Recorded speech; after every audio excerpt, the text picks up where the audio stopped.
Good day. Today, we turn our attention to Attorney General Pam Bondi, who appeared before Congress in what has become a highly scrutinized hearing on justice and accountability. Now, hearings like this are often full of formalities, but today, the conversation went straight to the heart of one of the most painful and controversial issues in recent history: the survivors of Jeffrey Epstein's global sex trafficking operation. Work to be done in that area, but I want to thank the Attorney General for her great work in the first year on the job, and I want to thank you for being here. With that, I would yield to the ranking member for an opening statement. Thank you kindly, Mr. Chairman, and welcome, Attorney General Bondi. You've got the best lawyer's job in America because your mission is justice and your clients are the American people. But to promote justice for the people, you've got to listen to the victims, like the women seated behind you today. Those are just some of the hundreds of survivors of Jeffrey Epstein's global sex trafficking ring who are demanding that the truth be told and are demanding accountability for the abusers who trafficked and raped them. You still haven't met with these survivors. So with their permission, let me introduce to you the survivors and late survivors' family members who are present today. There's Teresa Helm, there's Jess Michaels, Laura Bloom McGee, Danny Bensky, Liz Stein, Marina Lacerda, Sky and Amanda Roberts, who are the family of the late Virginia Giuffre, Charlene Richard, and Lisa Phillips. Now, you're not showing a lot of interest in the victims, Madam Attorney General, whether it's Epstein's human trafficking ring or the homicidal governmental violence against citizens in Minneapolis. As Attorney General, you're siding with the perpetrators and you're ignoring the victims. That will be your legacy unless you act quickly to change course. You're running a massive Epstein cover-up right out of the Department of Justice. You've been ordered by subpoena and by Congress to turn over 6 million documents, photographs, and videos in the Epstein files, but you've turned over only 3 million. You say you're not turning over the other 3 million because they're somehow duplicative, but we know that there are actual memos of victim statements in there, and you also took down the Department of Justice's prosecution memo from 2019. So it's clearly not all duplicative, but even if it were, why not release it? Just release all the duplicative stuff. In the half you did produce, you redacted the names of abusers, enablers, accomplices, and co-conspirators, apparently to spare them embarrassment and disgrace, which is the exact opposite of what the law ordered you to do. Even worse, you shockingly failed to redact many of the victims' names, which is what you were ordered to do by Congress. Some of the victims had come forward publicly, but many had not. Many had kept their torment private, even from family and friends, but you published their names, their identities, their images on thousands of pages for the world to see.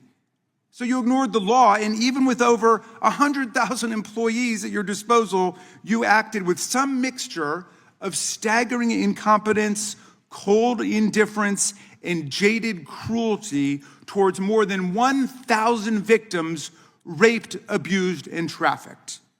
This performance screams cover-up.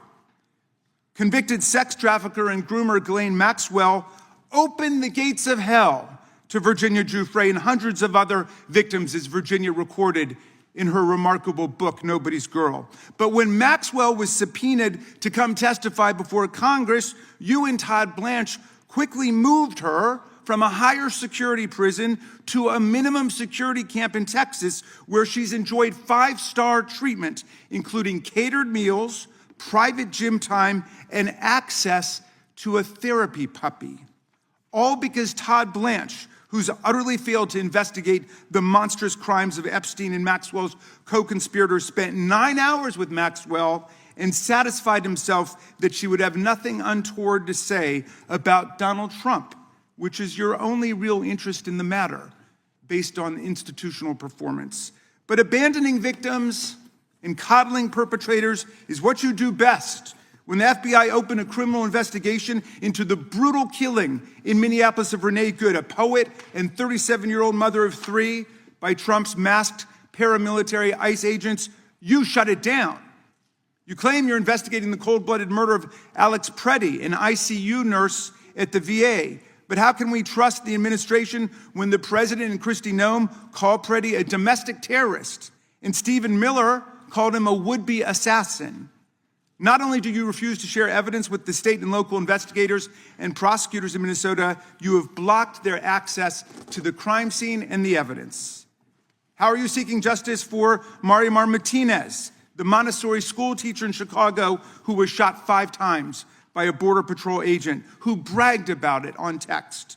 Or the family of Keith Porter, a father of 2 shot and killed by an off-duty ICE agent in LA? Or the family of Silverio Villegas Gonzalez, shot and killed in Illinois minutes after he dropped his kids off at school? There's no sign of any movement at the Department of Justice. You even launched a criminal investigation into Renee Good's grieving widow. How sick is that? But it's even worse. You've turned the People's Department of Justice into Trump's instrument of revenge.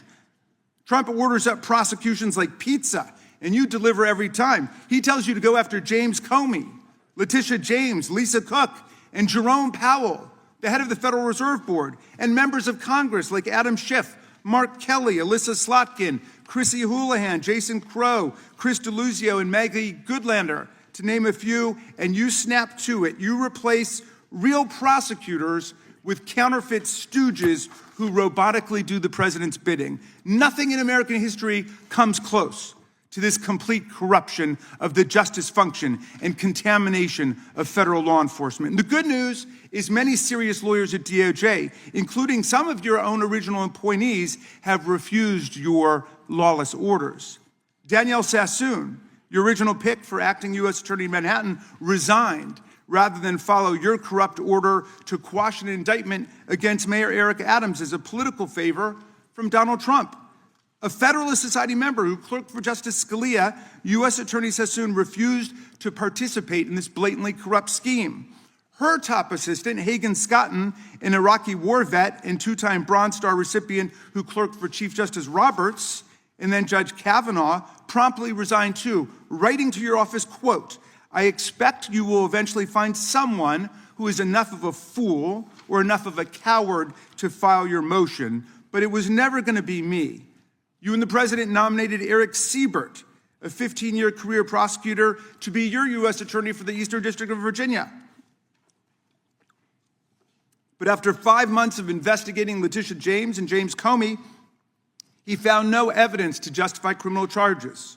So you forced him out. You replaced him with Lindsay Halligan, Trump's personal lawyer from the Mar-a-Lago documents case, who had 0 prosecutorial experience and no qualifications. And then you were humiliated when a federal judge found that this corrupt appointment was blatantly unlawful and threw out Halligan's indictments entirely. And grand juries of American citizens have repeatedly rejected your vendettas and baseless indictments brought by the hacks left at DOJ now, with 2 different grand juries in Virginia voting down indictments against Letitia James in a single week. And just yesterday, another grand jury shut down your vendetta factory by rejecting indictments against the 6 members of Congress who had spoken out to remind all service members that they have a duty to refuse illegal orders.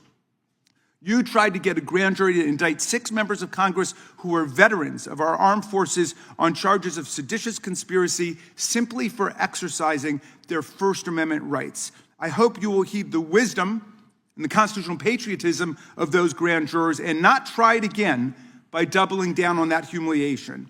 As your best lawyers are sacked for having participated in the January 6th case, or just flee for the exits now, your new lawyers keep lying in court. In dozens of cases, they've been excoriated for lying to federal judges. Chief Judge Boasberg, right here in D.C., suggested your Department of Justice perpetrated a fraud on the court.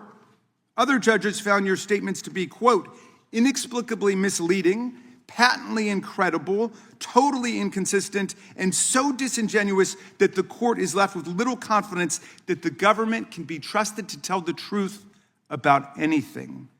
Now, as ranking member I asked the chairman to add a few extra rounds of questions today because we each have 5 hours of questions, not 5 minutes, but we're stuck with 5 minutes. That's clearly insufficient to give voice to America's victims and survivors and to demand answers about all the corruption and cover-ups that we see at DOJ right now. We've got just one round, so we ask you politely but firmly, Madam Attorney General, please do not waste 1 second of our precious time by evading questions, by changing the subject, or engaging in personal attacks against members of Congress. We saw your performance in the Senate, and we're not going to accept that. This isn't a game.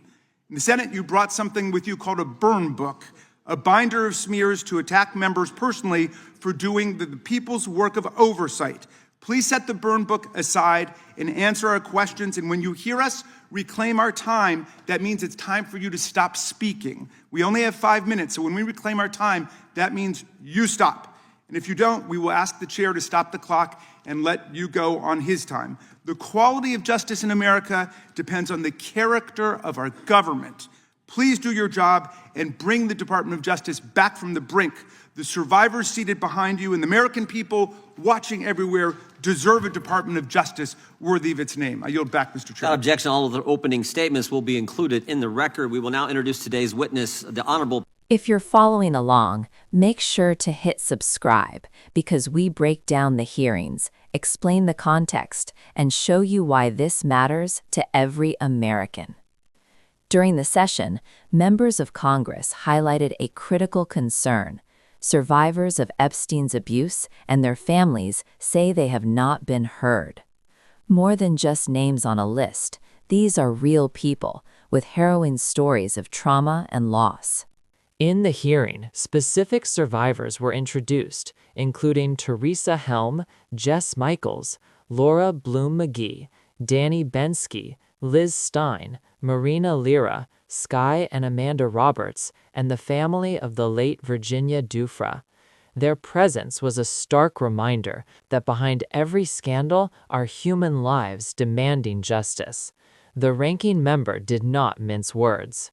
She criticized Attorney General Bondi for what she described as a lack of engagement with the victims, framing it as a pattern where the Attorney General seems to side with the powerful and the perpetrators rather than the individuals harmed.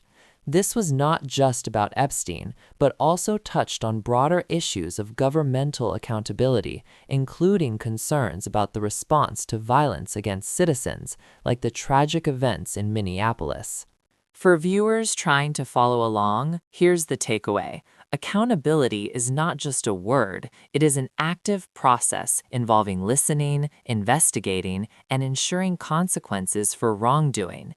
And when survivors of crimes like Epstein's trafficking ring feel unheard, it raises urgent questions about whether justice systems are truly serving the people they were designed to protect.